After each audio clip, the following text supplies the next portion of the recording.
Hello everyone and welcome to another episode of the Unplugged Woodworking's podcast. So, what have I been up to? Not a lot. So, this is where I am. I've kind of had to go back to my day job, which I didn't really want to do. Obviously for medical reasons, I don't want to damage my back any further, but it needs must. It was either that or possibly get rid of my house, which I didn't want to do. So my schedule's been pretty hectic. I haven't had a lot of time to myself. Internet use has been an issue, so I haven't been able to keep up with my podcasts and whatever else.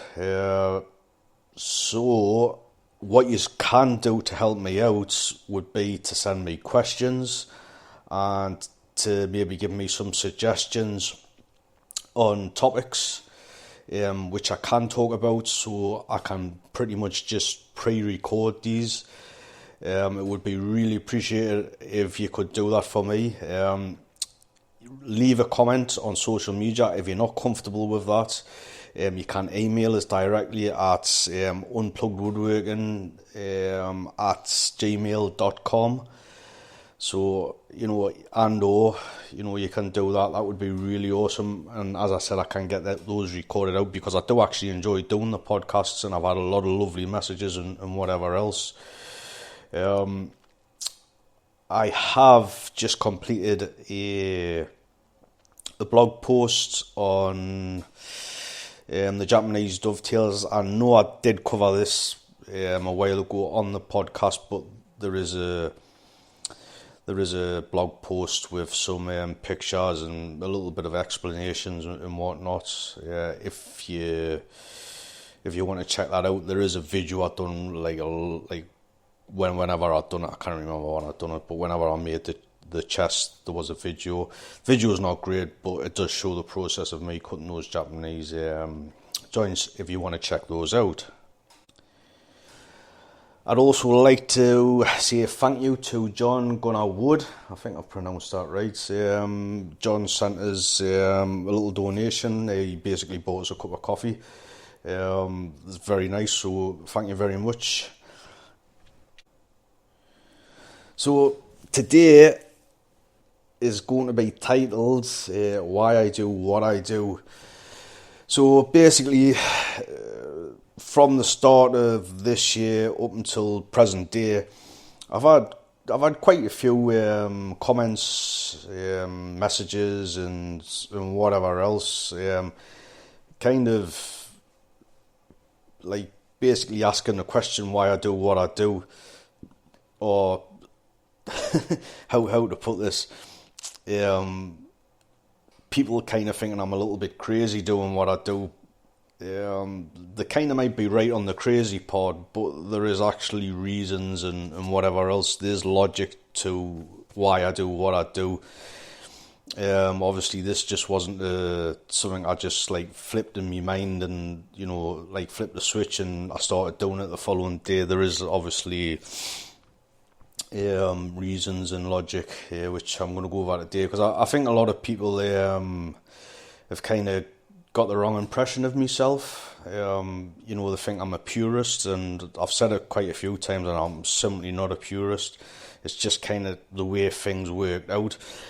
If there was different circumstances, I'd probably have a lot more machines or a lot more power tools, and I would be using them basically. But as it is, them circumstances aren't optimal for me. Obviously there's a lot of people who think I'm an idiot because I don't use power tools. There's a lot of people who think I'm an idiot because I don't use vices or tall benches. Everyone's entitled to the opinion, but as I said with this podcast, I kind of want to just go through a few of the reasons, and maybe some people might be able to learn a little few things from it, maybe incorporate it into their own work or whatever, maybe just understand me a little bit more. So One of the main reasons I actually started working outside was lack of space. I was working out of a 12 by 8 shed. It had a workbench in it. It had a table saw. It had like a bit of a backbench at the back of the shed. It had like a power tools scattered about. And then I had wood, like the wood I was using and whatever else. There just wasn't a lot of room. So I did start getting a bit more into hand tools, and I started outside using sawhorses a bit more. And I like to be outside as well. I think this is another thing people don't take into consideration before they kind of start thinking that I'm an idiot. But you've got to bear in mind that as a kid, I was outside a lot. I think a lot of kids my age, my era, if you like, they were outside a lot. I'd come in from school. I'd get me tea. That's dinner to everybody else, and I would be playing out until my mum basically shouted us to come back in to get a bath or to go to bed or whatever, and that was it. And then obviously from the age of 17, I basically started working as a scaffolder, and I worked outside to present day. So it's like I've worked outside all of my life. I've worked in all extremes, hot, cold, snow, rain, you name it, I've worked in it. So there's that. I think I just need to be outside. Although sometimes it does hinder us, the weather, with rain and snow and things like that. But in general, I do like to be outside. Kind of feel like a bit of a caged animal when I'm working indoors, even in a shed. Sometimes, it might be raining. I still like to have that door open so I can see outside. It's a funny little thing. I can't really describe it properly, but that's kind of where that comes from. Obviously, the introduction to the Roman workbench, that pretty much got us outside a lot, which was absolutely great. I loved it. So around about that time, I started to get worried about the neighbours. Obviously where I was, I obviously had two neighbours either side of us, two neighbours either side of the back of us. And these were two rows of houses, that stretched quite a while. So any noise pretty much just echoed all the way down the two streets. So with me, at the time, I was kind of making orders. I've been making orders on and off for, the last however many years I've been doing it now. But sometimes I could have that table saw going for 3, 4, 5, hours on and off, and you've got to think it's not really fair on the neighbours, and in reality they would be in the right to actually report us for the noise pollution. I'm sure there's a lot of people who'll be saying, it's only a table saw, but when you're hearing a table saw when you're hearing a table saw that's going on, day in and day out, it's going to get annoying to people. Nobody ever reported us. I was quite lucky in the fact that all the neighbours were okay with it, but it didn't stop us from worrying. So, I really didn't want to cause any friction, between any of the neighbours. Obviously, that was my mother's house. I'm not really going to get into it, but I ended up back at my mum's house. A break up with a relationship, so on and so forth, as we all do. So obviously, it's my mum's house. Don't want to basically cause any friction, with the neighbours, with my mum. So that was a biggie. There's also the Costa Tools. I mean, it doesn't always work like this, but a lot of the time you get what you pay for. I'm sure there's a lot of people that kind of test to this. I mean, take for instance, now I've never used a fest tool, any sort of fest tool, but I've got it on good authority of quite a number of people, quite recently as well, that fest tool are the absolutely excellence, the great machineries, and it's accurate and whatever else. There's numerous of fest tools you can get, but have you seen the price of them? It's mind blowing. It's like, I can't, off the top of my head, I can't give you any prices, but anyone that's got a fest tool or anyone that's looked at them will know what I'm talking about. It's just like, I can't say extortion, because that would be wrong for us to say, because obviously you get what you pay for, but to me it's a lot of money. I mean, even some of the Makita, some of the Makita is good and some of it's not so good, but still it's the same again, the price. The DeWalt, yes, that's going down a little bit in quality. In my opinion, it is the last bit of kit I've seen.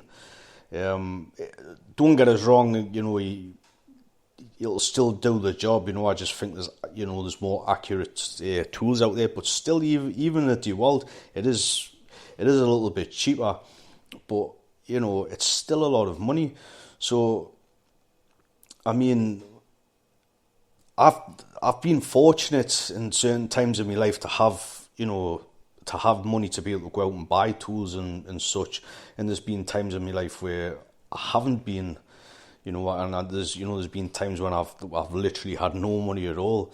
So, there's a lot of people in the same boat as me. They want to woodwork, but they just basically can't afford to go out and buy all these weird and wonderful machines, because there is some like wonderful machines. And if the truth be known, if my circumstances were different, if I had like a big, a big shop, or if I had maybe a small factory unit, I probably would. I probably have, like a bandsaw and a table saw, but I just ain't got the room. And obviously, as I've just been going on about the noise, it's there's a lot of things like that people just don't take into consideration. And I think some people that have got all these facilities or got the tools, they sometimes take that for granted. Not in I don't mean in a bad sense, but they don't take a second thought to it that other people might not have the luxury of space and whatever else. It's just something to think about.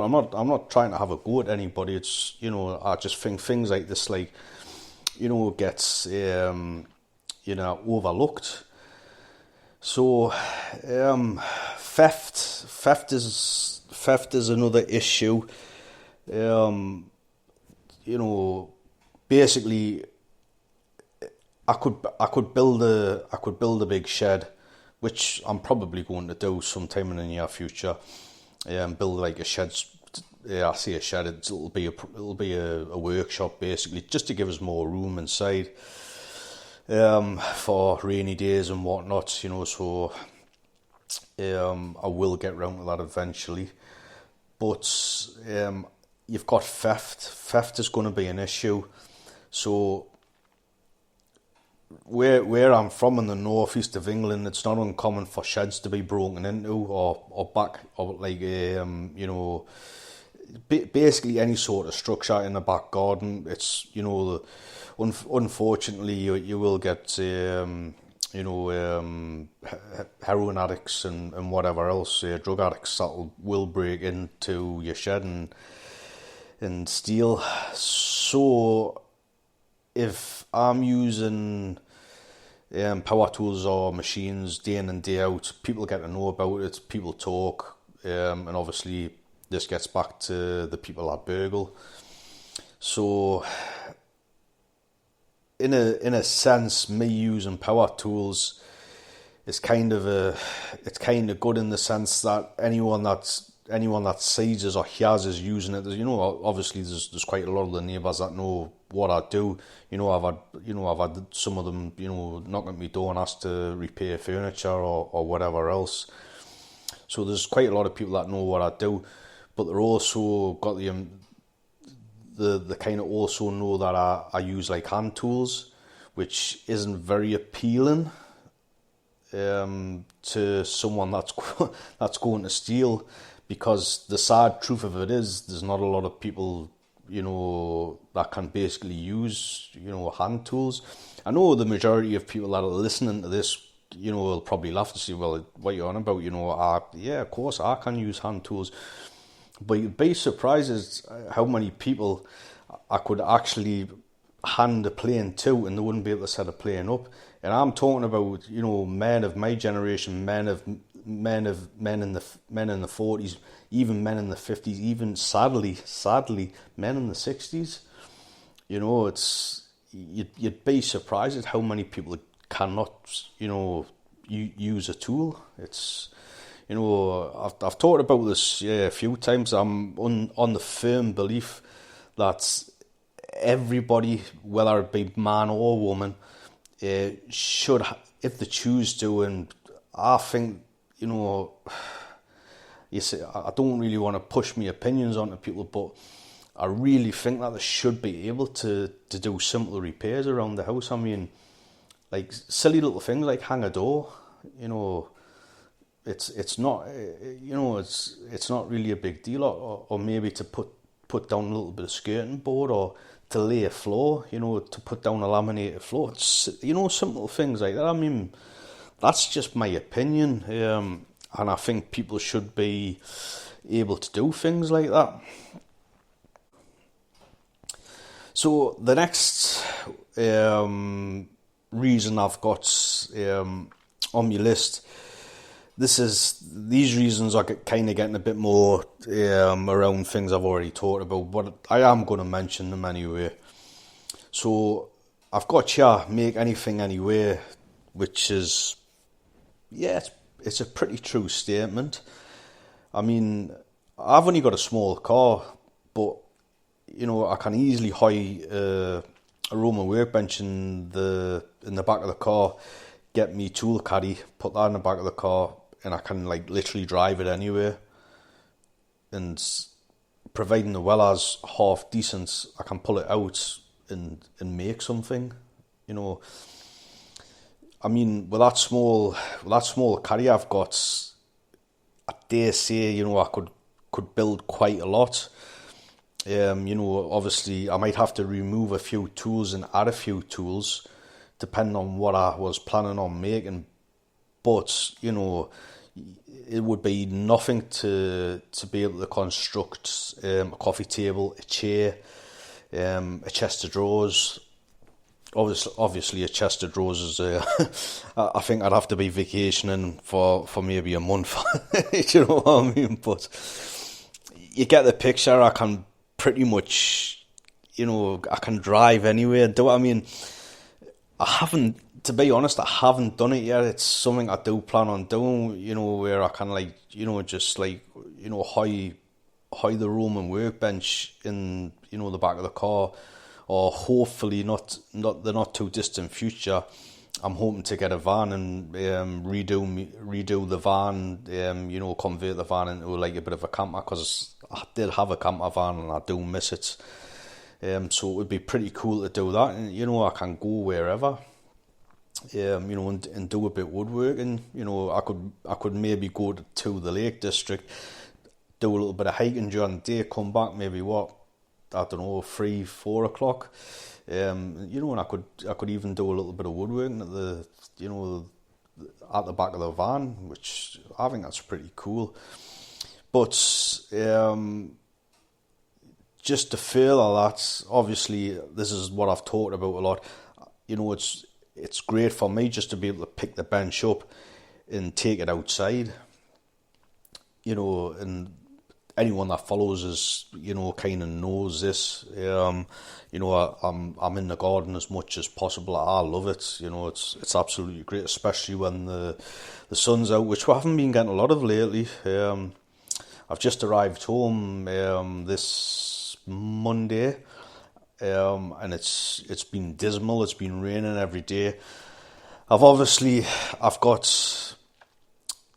have a video that I'm trying to shoot, and it's the weather's just not permitting us to do that. I'm trying not to record in my shed because my shed's the lighting's so poor, and I'm trying to keep the quality of my videos, half decent. Obviously, I went out and I purchased a new camera. Not, I think it was it last year, like the end of last year, whenever it was. So, I'm trying to make a decent video. So that's kind of hindering us. Obviously that's the travel guitar video. I digress. I'm going off topic here a little bit. So another one that I've talked about would be the accuracy. It's like, I'm sure I've spoke about. I think I've written about this as well. It's like when I started using like hand tools, and I was like started using a knife to mark out, like a marking knife. My joints and everything. They went through the roof. They basically improved tenfold. It's like, I wish I could show you like some examples. I haven't got any examples to show you. I would really wish like I could do that. It would be absolutely excellent just to show you. There's just so much you can do with hand tools. I mean, again, I've definitely talked about this because I can't remember saying this, but I'm going to reiterate it again, that if you set a machine up or a table saw or whatever you're using, jigs, and you've got X amount of joints to cut, for instance, maybe tenon joints. If you mess that setup up, you're going to have like basically however many tenons you've cut are going to be wrong. The thing I like about using hand tools and cutting them all individually, it leaves that room for error. Basically meaning if you do screw up with one, you're not going to necessarily screw up with the next one. And you kind of like basically adjust furniture as you go. If I'm making sense here, as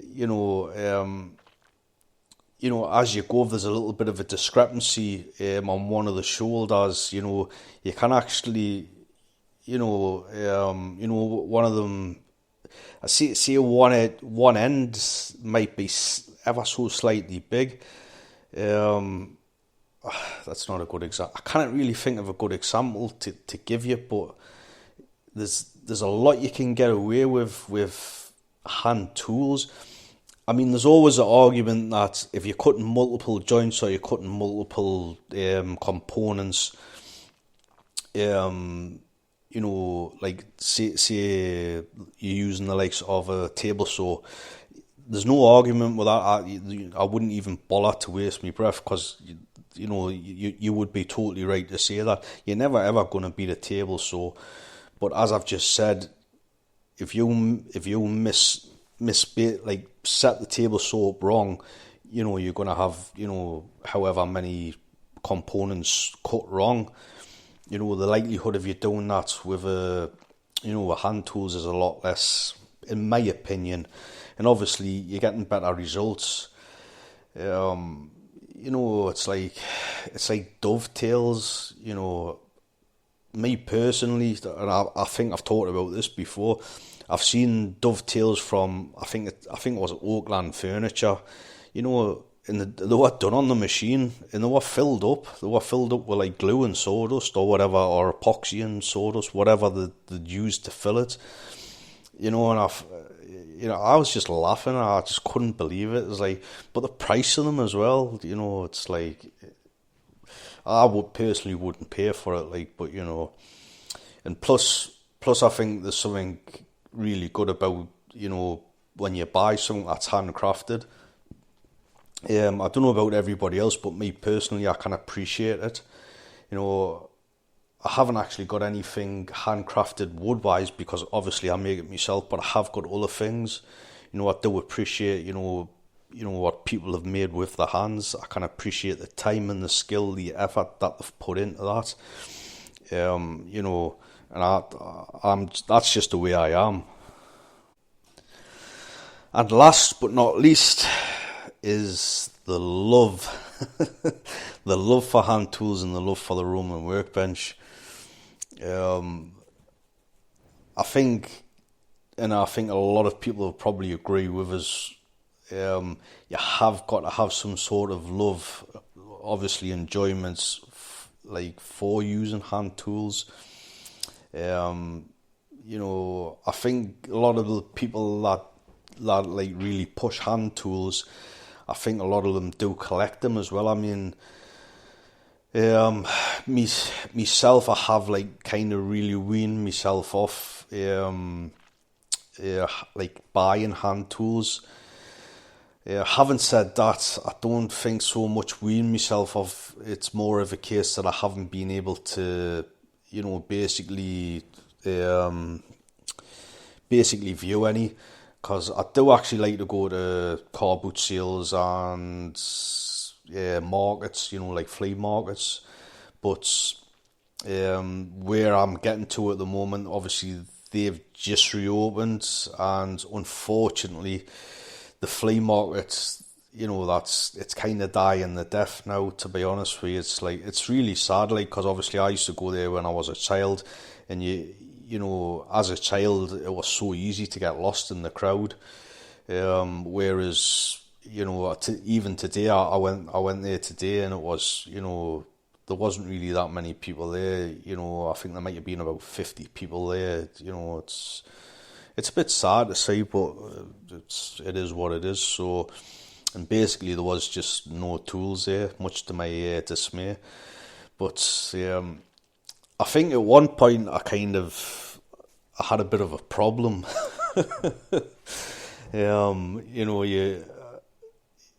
I could picture myself in some AA meeting and, hi, my name's Dave. I've got a problem. I love tools. Something crazy like that. But honestly, at one point I just could not stop buying tools. I was going out and I was, buying whatever, I was buying. Well, I need that. I haven't got one of those. I'll buy that. And it's some of the stuff I've bought, I've just never used. I went to a woodworking show. It was the Northeast of England's woodworking show. When was this? It would have been about 2 years ago, I think. And I bought a Lee Nielsen shoulder plane or rebate plane. I'm not sure what number it is. Anyway, I bought this plane. I've never used it, not once. Not once have I used it. But when I went there, I was actually after. What was I after again? I can't remember what tool I was after. There was a specific tool I was after. I probably wouldn't have used that either. But anyway, I couldn't get this specific tool. But I was there at the woodworking show and I had to have a tool. Did I buy wood? No, I didn't buy wood, but I did have to have a tool, so I think at first I went to see if I could get some more Bessie clamps, but I can't remember if they'd sold out or they weren't there that year. I can't really remember, so I couldn't come away empty-handed. I had to have this tool, so I bought this Lee Nielsen plane, and like I say, I've never used it. There's been a few things that I've bought and I've never used. I bought a Veritas spoke shave. Am I saying that right? Spoke shave. That's basically like not a spoke shave, a spoke scraper. Sorry, spoke scraper. Same again. I've never used it. I don't know if that was a present. It might have been a present that I asked for. Either way, I just never used it. So I do try to like curb myself. Now it's like it is, and it probably always will be with me a kind of a bit of addiction. Even now, I'm still keeping my eyes open for a compass plane. I probably don't need a compass plane, especially with some of the techniques I use. I mean, obviously, I use a Japanese saw. I've demonstrated this. I've talked about this. I've still yet to do a video on this, but um, I can cut quite an accurate circle with a Japanese Ryoba saw. Like with a thin gauge, and after I've cut it, it requires very little cleaning up, and I do mean very little. Anybody that hasn't done it, they'd be shocked at how little cleanup you've got to do, and that cleanup, that can be easily done with a spoke shave, basically, which I've already got. So technically, I don't really need, or at least I think I don't need a compass plane, but my brain says otherwise. I don't know if that's two sections of my brain. I have no idea. I think one section of my brain says you don't need it because, and then the next section says, yeah, but you should get it anyway. Yeah, God knows, but yeah, that's But I think it's a good thing as well, because there's obviously other things I could be squandering my money on, and maybe in time I may get to use, some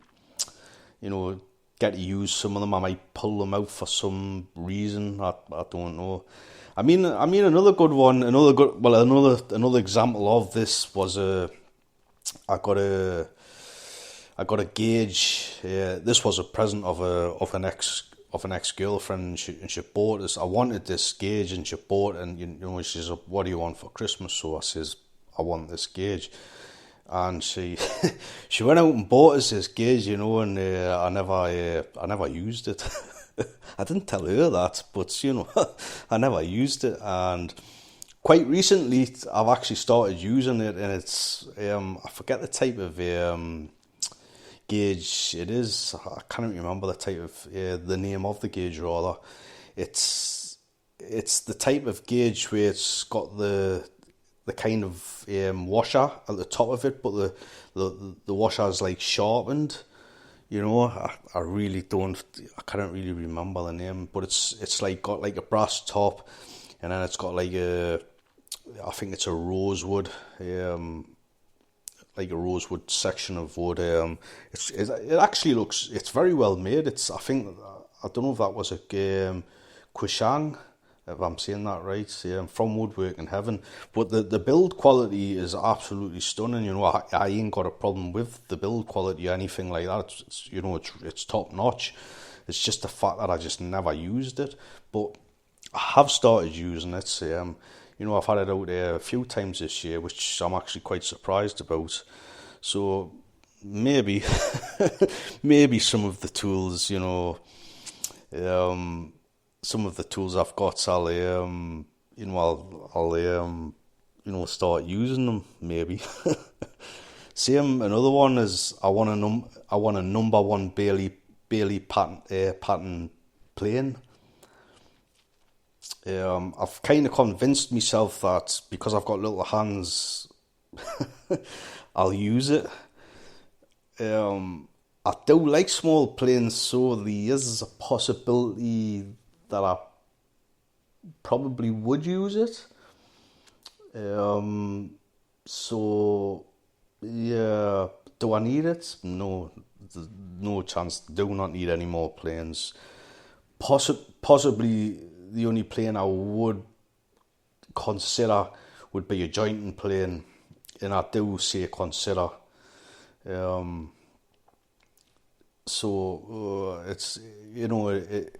it's a tricky old one. I think it's always going to be stuck with us the obsession with tools. I'm not too sure where it comes from. I don't know if that's just the evolution of the human beings. Obviously, I'm a firm believer that humans have evolved for the last 250,000 years to basically use the hands to create whatever it may be, whether it be weapons or crafting, like baskets, obviously woodworking and whatever else. As I say, we've evolved to work with our hands. That's how I see it. So I think that's probably, with me, it's just a little bit more predominant. Obviously with a lot of other people, individuals, it's predominant with them as well. So that's pretty much the reasons why I do what I do. I think some people will be able to relate to it and some people won't. But I hope that clears up a few things for people, and I think I'm going to call that because I've just really rambled on today.